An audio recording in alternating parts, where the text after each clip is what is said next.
우리 1절 말씀에 보면 모세가 그의 장인 미디안 제사장 이드로의 양떼를 치더니 그 떼를 광야 서쪽으로 인도하여 하나님의 산 호렙에 이르렀다고 합니다.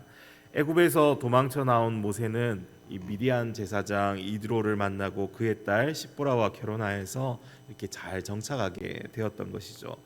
모세는 이 애굽의 왕자라는 신분을 이제 벗어나서 그냥 이제는 양을 돌보는 목자가 되게 되었습니다. 지금껏 이 화려하고 세련된 그러한 도시의 삶, 그러한 인생을 살았던 사람이 시골 한적한 곳에서 양을 치는 이러한 이 모습은 세상 사람들이 보기에는 어떻습니까? 그의 인생이 어떻게 보면은 망했다, 실패했다 평가할지도 모르겠습니다. 모세는 미디안에서 무려 40년의 이 세월을 보내게 되는데 이 40세에 애굽을 탈출하고 수십 년의 세월이 지난 이러한 시점이 되는 것이죠.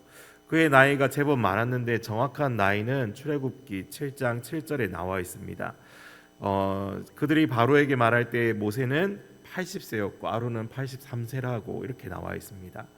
이 당시와 그리고 오늘 우리가 보기에는 어떻습니까? 모세가 인생의 끝자락을 살아가는 노년의 시기라는 것을 우리가 보게 됩니다. 이 젊을 때 혈기왕성했던 이 모세는 더 이상 찾을 수 없습니다. 대신에 이 잘 풀리지 않는 인생에 대한 이 깊은 낙심, 어떻게 보면 덧없음, 초탈함이 그를 감싸고 있었을 것입니다. 그런데도 양을 치며 거친 광야와 여기저기 목초지를 돌아다닌다는 것은 아직 그에게 그럴 만한 이 기력이 여전히 있다는 의미이기도 합니다. 하나님께서 그의 기력이 쇠하지 않도록 건강의 복을 주셔서 계속 붙들지 않고서는 사실 어림도 없는 일인 것이죠. 여러분, 그 이유가 무엇이겠습니까? 바로 오늘 이 모세에게 일어날 일을 위해서였습니다. 그에게 무슨 일이 일어났습니까? 우리 2절 말씀 같이 한번 읽어보겠습니다. 여호와의 사자가 떨기나무 가운데로부터 나오는 불꽃 안에서 그에게 나타나니라. 그가 보니 떨기나무에 불이 붙었으나 그 떨기나무가 사라지지 아니하는지라. 그는 여호와 하나님을 만나게 된 것이죠. 여기 여호와의 사자는 떨기나무에 붙은 불꽃 안에서 모세 앞에 나타났다고 이렇게 말씀하고 있죠. 초자연적인 이 현상을 직접 두 눈으로 그가 목격하게 되는 것입니다. 여호와의 사자라는 말에는 이 사자라는 말이 파견을 받았다라는 그러한 의미를 또 가지고 있습니다. 여호와의 메시지를 전하기 위해서 파견된 특사라고 볼 수 있는데, 칼빈의 경우에 이 여호와의 사자를 성육신하기 전에 그리스도라고 그는 해석하고 있습니다. 이 해석이 자연스러운 게 이후에 이 모세가 대화하는 모습이나 대화하는 내용을 보면 천사와 대화하는 것으로 보이지 않고 하나님을 대면하여 이야기가 진행되고 있기 때문이죠. 하나님은 떨기나무 가운데서 그를 부르십니다. 모세야 모세야 하고 두 번이나 그를 부르시면서 그가 더 이상 가까이 오지 않게 경고를 주고 있습니다. 5절 말씀에 하나님이 이르시되 이리로 가까이 오지 말라. 내가 선 곳은 거룩한 땅이니 내 발에서 신을 벗으라 말씀하십니다. 가까이 오지 말라 하신 이유는 거룩하신 하나님께서 임재하신 그곳에 계시기 때문에 이 죄인인 인간은 더 가까이 나아갈 수 없음을 또한 보여주고 있습니다. 타오르는 그 불꽃은 하나님의 공의와 이 거룩성을 또한 상징하고 있는 것이기에 모든 불의한 세력을 태워 멸하시는 이 하나님의 모습을 또한 보여주고 있기에 이 인간은 그곳으로 나아갈 수 없는 것이죠. 하나님께서 모세에게 그의 발에 이 신을 벗으라 요구하십니다. 나중에 이 여호수아서에 보면 똑같은 비슷한 장면이 또 나오는데 여호수아에게도 이 신을 벗으라는 이 명령을 내리신 적이 있죠. 그가 신을 벗어야 하는 이유가 무엇입니까? 그 하나님 앞에 존경을 나타내고 겸손을 드러내는 모습이기 때문입니다. 실제로 성전에서도 제사장들이 맨발로 사역을 했습니다. 이런 전통이 랍비들에게도 나중에 이어지게 되어서 회당에서도 맨발로 이 제사장의 축도를 선언한다고 합니다.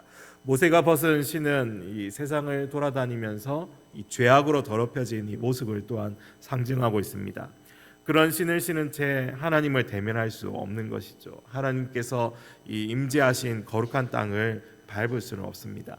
그가 하나님 앞에 자신을 정비하고 다시 서자 그에게 말씀하십니다. 6절 말씀에 또 이르시되 나는 내 조상의 하나님 아브라함의 하나님 이삭의 하나님이니 하나님 야곱의 하나님이니라. 모세가 하나님 배웠기를 두려워하여 얼굴을 가리매.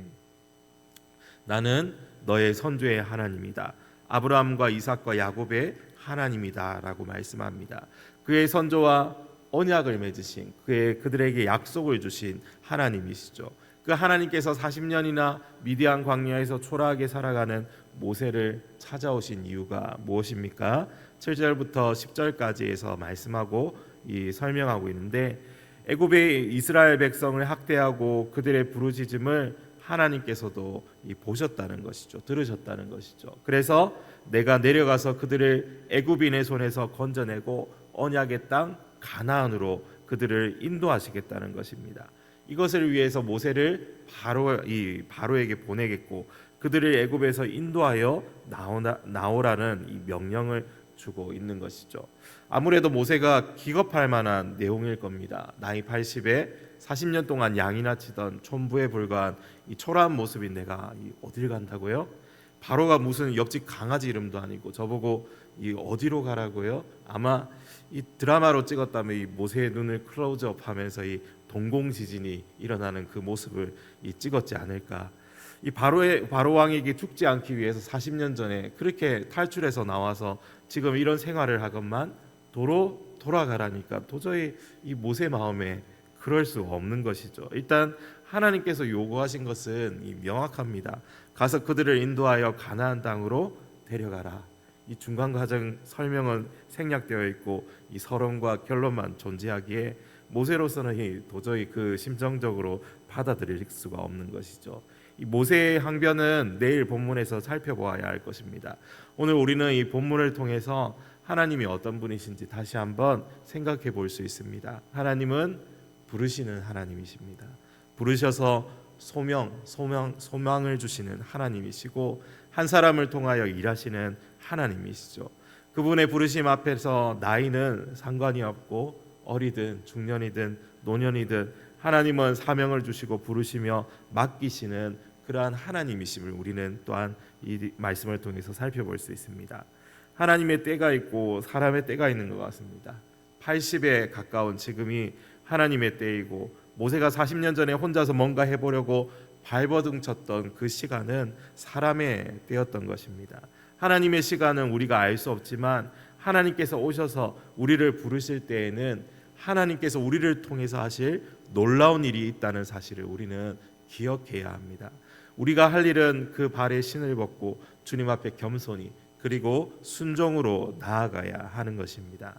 하나님의 은사와 부르심에는 후회하심이 없다고 로마서 11장 29절은 말씀하고 있습니다. 하나님께서 우리에게 부여해 주시는 그 소명에는 돌이킴이나 실수가 없으십니다. 저와 여러분이 받은 소명이 무엇입니까? 우리가 거하는 그곳에서 날마다 하나님의 뜻을 전하며 사는 것입니다. 복음의 일꾼이 되어 하나님 나라를 전파하는 것이고 복음을 전하며 사는 것이죠. 모세 역시 하나님의 부르심을 받았고 그곳으로 달려가 하나님께서 그들을 돌아보셨고 그들과 함께하기를 원하신다는 이 복된 소식을 전해야 했습니다. 노예의 생활에서 벗어나 그들을 자유케 하시는 하나님을 전하고 그들을 이끌고 주님께서 이끄시는 이 약속의 땅으로 함께 전진하는 것이 그가 맡은 처음이자 마지막 임무였습니다. 우리도 마찬가지입니다. 죄의 노예로 살아가는 자들을 찾아가 그들을 속량하시는 주님을 전하고 주의 교회에 불러들여 함께 약속하신 하나님 나라의 이 백성이 되어 살아가는 것이 우리에게 주신 처음이자 마지막 사명이 아닙니까? 사랑하는 여러분, 오늘 하루도 우리에게 주신 이 소명의 자리를 생각하면서 이 하루를 살아갑시다.